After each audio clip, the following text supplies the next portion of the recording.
Welcome to this video. In this video, we're going to see, as part of our Microsoft tutorial series, we're going to see how you can use find and replace a particular word in Microsoft. So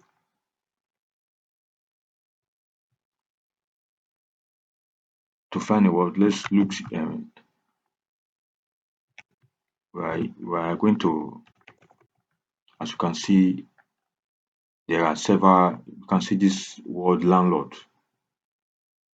It's 1, 2, 3, 4, 5, 6, 7, 8, 9, 10, 11. It appears 11 times in this write-up.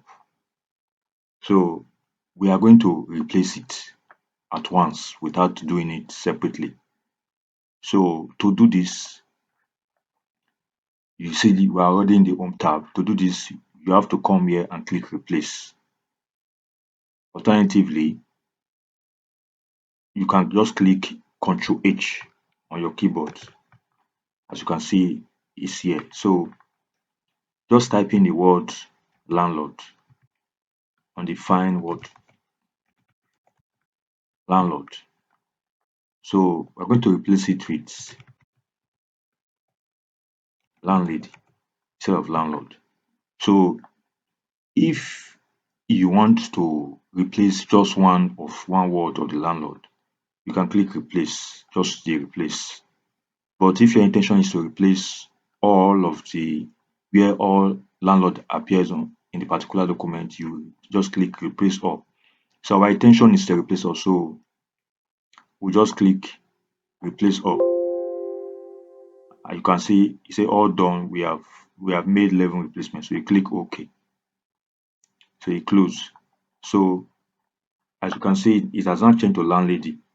So let's confirm this. You click Ctrl F again.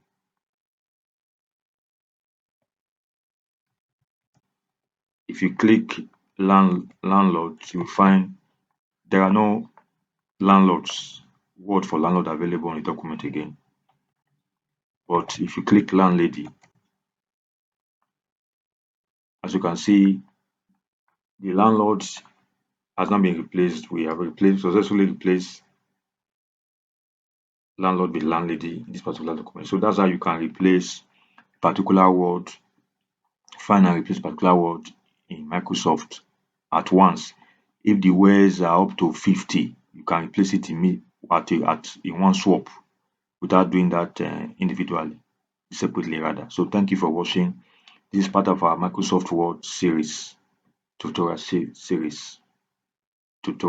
So if you have any comments, drop it. Thank you and don't forget to subscribe for more of such videos. Share, like, and comment. Thank you.